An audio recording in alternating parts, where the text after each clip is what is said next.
जय सनातन धर्म की। प्रिय सनातनियों, आप सभी का स्वागत है हमारे इस कार्यक्रम में।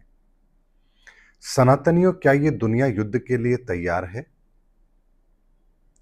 क्या पहले भी कभी जब युद्ध हुए हैं तो क्या दुनिया तैयार थी? अगर दुनिया तैयार है तो ये तैयारी आखिर क्यों की गई? और अगर दुनिया युद्ध के लिए तैयार नहीं है तो ये युद्ध किस अंजाम तक पहुंचेगा? क्या इसकी कोई कल्पना कर पा रहा है? चलिए आज आपको बात बहुत सरलता से समझाता हूं। अगर रावण को यह पता होता कि राम से युद्ध करने के पश्चात वो स्वयं भी नहीं बचेगा, उसका बेटा भी नहीं बचेगा, उसके भाई भी मरेंगे और उसका पूरे कुटुंब का ही सर्वनाश हो जाएगा, तो क्या रावण युद्ध करता? आप सोचेंगे शायद वो नहीं करता। लेकिन सनातनिक बात को समझिए, रावण तो ज्योतिष का ज्ञाता था। उसे पता था कि युद्ध तो होगा और युद्ध में उसकी पराजय भी होगी। लेकिन उसके बाद भी व्यक्ति ये सोचता है कि मैं इन परिस्थितियों को नियंत्रण में जरूर कर लूंगा। इस बात को ऐसे समझिए कि जब आप किसी के पास जाते हैं और कोई व्यक्ति आपको कहता है कि आपके जीवन में घटना होने वाली है, तो क्या आप सहजता से उस घटना को स्वीकार कर लेते हैं? आप यहां अगला प्रश्न करते हैं, फिर इससे बचने का रास्ता क्या है? और आप उससे बचने के रास्ते ढूंढते हैं या उन परिस्थितियों को हराने की कोशिश करते हैं? अगर रावण को यह पता भी लग गया कि उसकी हार होने वाली है, तब भी क्या वो इस बात पर यकीन करेगा? वो नहीं करेगा। क्यों नहीं करेगा? क्योंकि वो जानता है कि हां, मेरे पास ताकत है और इस ताकत के बल पर मैं इन परिस्थितियों को हरा दूंगा। अगर दुर्योधन को पता होता कि इस युद्ध के अंदर उसके ये हालात होंगे, तो क्या दुर्योधन युद्ध करता? लेकिन अगर उसे यह पता भी लग जाता कि उसके ये हालात होंगे, तो क्या तब भी वो इन बातों पर यकीन करता? वो नहीं करता। यह हमारी मानवीय सोच है, यानी हमारी सोच की प्रक्रिया इसी तरह से काम करती है। और इसीलिए परिस्थितियां एक दिन में नहीं बिगड़ती हैं। स्टेप बाय स्टेप आपके सामने परिस्थितियां बिगड़ती चली जाती हैं। आपको अपने बाहुबल पर भरोसा होता है, आप उन परिस्थितियों का मुकाबला करते हैं और करते करते करते एक दिन ऐसी परिस्थिति में आ जाते हैं जहां आपके पास कोई विकल्प होता ही नहीं है। ऐसा वर्तमान में हो रहा है, ऐसा नहीं है। यह घटना हम सबके जीवन में कभी ना कभी जरूर घटी है। चलिए इसको और आसानी से आपके सामने रखता हूं। कोई व्यक्ति जब कोई व्यापार करता है और देखता है कि उसका 2 महीने हो गए व्यापार ठीक नहीं चल रहा, तो उसे भरोसा होता है कि वो इस परिस्थिति को ठीक कर लेगा। वो कहीं से उधार लाकर अपने व्यापार में डालता है, लेकिन परिस्थितियां फिर भी ठीक नहीं होती। वो फिर कोशिश करता है, परिस्थितियां फिर भी ठीक नहीं होती है। वो अपना सब कुछ लगाता चला जाता है और एक दिन परिस्थिति ऐसी आ जाती है कि जब उसके पास लगाने को कुछ भी शेष नहीं है और अब वो पूरी तरह से बर्बाद हो चुका है, तब उसे समझ में आता है कि उससे बहुत बड़ी गलती हो चुकी है। अब वो केवल और केवल उन परिस्थितियों से बाहर निकलने की कोशिश करता है। उसका कोई दूसरा मोटो है ही नहीं। ठीक इसी तरीके से सनातनियों, वर्तमान के अंदर भी कुछ लोग हैं जिनको अपने बाहुबल पर बहुत भरोसा है। कुछ लोग हैं जिन्हें अपनी युद्ध नीति पर बहुत भरोसा है। कुछ लोग हैं जिन्हें अपने ज्ञान पर बहुत भरोसा है। कुछ लोग हैं जिन्हें अपनी बुद्धि पर बहुत भरोसा है और कुछ लोग हैं जिन्हें अपने मैनेजमेंट पर बहुत भरोसा है। कुछ लोग हैं जिन्हें अपनी राजनीतिक पकड़ पर बहुत भरोसा है और कुछ लोग हैं जिन्हें लगता है कि इस दुनिया में कोई उनका कुछ बिगाड़ ही नहीं सकता। ऐसे लोग जब तक इस दुनिया में हैं, वो कभी भी किसी परिस्थिति को स्वीकार करेंगे ही नहीं। चलिए आज के दौर में अगर कोई रशिया को यह कहे कि आपकी बर्बादी निश्चित है, तो क्या रशिया मान लेगा? अमेरिका को कहा जाए कि आप अपने भविष्य को बर्बाद कर रहे हैं, ये आपके भविष्य को बर्बाद कर देगा, तो क्या वो मान लेगा? क्या पाकिस्तान को कहा जाए कि वो अपने अस्तित्व को ही समाप्त करने की ओर बढ़ रहा है, तो क्या वो मान लेगा? चाइना को कहा जाए कि उसकी सारी अर्थव्यवस्था धराशायी हो जाएगी, तो क्या वो मान लेगा? सनातनियों कोई भी नहीं मानेगा। औरों की छोड़िए, मैंने आपसे कहा 30 मार्च 2025 के बाद से धर्मयुग आरंभ हो चुका है और कलयुग का वो अंतिम दिन था, तो क्या आपने मान लिया? जिन लोगों ने माना उन्हें परिवर्तन दिखाई दे रहा है, जिन्होंने नहीं माना उन्हें आज भी कुछ बदलता हुआ नजर नहीं आ रहा।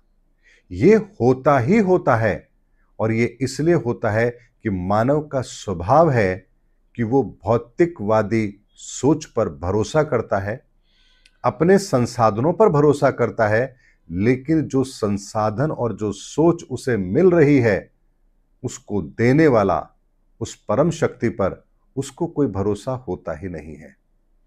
इसीलिए सनातनियों वर्तमान के अंदर भी ये पूरी दुनिया युद्ध के लिए तैयार है ही नहीं, लेकिन सब ये जानते हैं कि नहीं, युद्ध तो नहीं होगा। अरे ये तो होता रहता है, हम ईरान को हरा देंगे, परिस्थितियां सामान्य हो जाएंगी। लेकिन आप सोचिए, जिस समय रशिया ने यूक्रेन पर हमला किया था, क्या उस दिन उसने सोचा था कि युद्ध उसके जो मोर्चे से शुरू हो रहा है, एक दिन इजराइल और ईरान के बीच का भी युद्ध हो जाएगा और ये परिस्थितियां पूरी दुनिया के अंदर ऐसी परिस्थितियों को जन्म देगी जहां से निकलना किसी के लिए संभव ही नहीं होगा। यानी आज भी अमेरिका को अपने बाहुबल पर भरोसा है, इजराइल को अपनी तकनीकी पर भरोसा है, रशिया को अपनी ताकत पर भरोसा है, चाइना को अपनी इकोनॉमी पर भरोसा है, पाकिस्तान को अपने इस्लामिक सोच पर भरोसा है। ये भरोसा अभी टूटने वाला नहीं है, क्योंकि इस प्रक्रिया के अंदर, इस युग परिवर्तन की प्रक्रिया के अंदर जब तक वो आखिरी पल नहीं आ जाता, कोई भी हार मानने को तैयार होता ही नहीं है। क्या दुर्योधन कर्ण की हत्या के बाद में या कर्ण की मृत्यु के बाद में मान गया? क्या भीष्म पितामह की मृत्यु के बाद मान गया? क्या द्रोणाचार्य की मृत्यु के बाद मान गया? वो नहीं माना। एक एक करके उसके सारे ताकतवर योद्धा मरते चले गए, लेकिन उसने अंत तक हार नहीं मानी।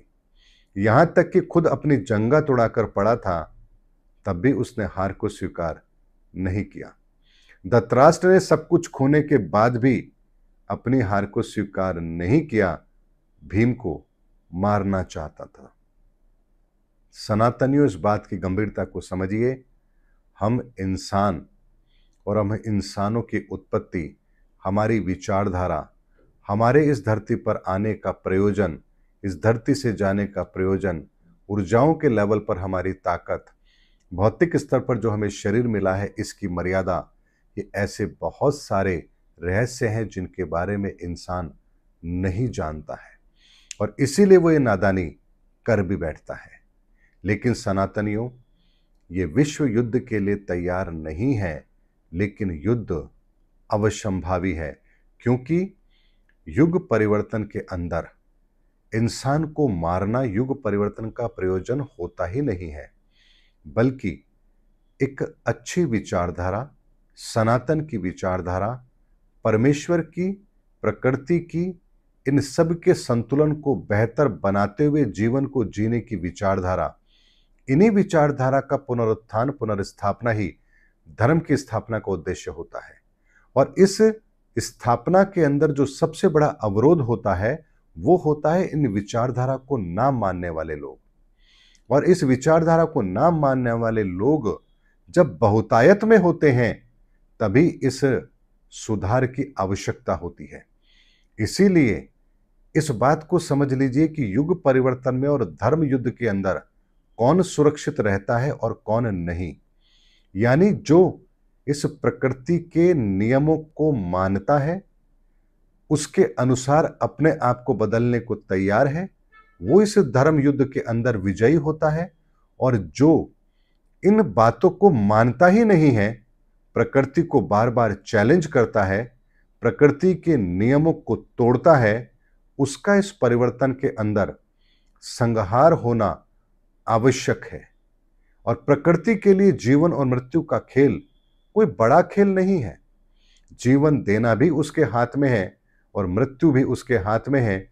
इसीलिए हमारे लिए इस जन्म में जीवन और मृत्यु बहुत बड़ा एक प्रश्न हो सकता है, एक बहुत बड़ी परिस्थिति हो सकती है, लेकिन परमात्मा के लिए, इस प्रकृति के लिए जीवन और मृत्यु एक साधारण सा खेल है। अगर यहां वो मृत्यु देगा तो अगले जन्म की हमारी व्यवस्था भी वो अवश्य कर देगा। इसीलिए सनातन एक बात को समझिए, प्रकृति के लेवल पर जब आप इन चीजों को समझेंगे तो ये जो वर्तमान में हो रहा है, ये प्रकृति के लिए कोई बड़ी बात है ही नहीं। ये तो उसका वो खेल है जो न जाने वो इस धरती पर कितनी बार खेल चुकी है। इसीलिए इस बात की गंभीरता को समझ लीजिए, जो हो रहा है वो समझ में नहीं आएगा और जो समझ में आ रहा है वो होगा नहीं।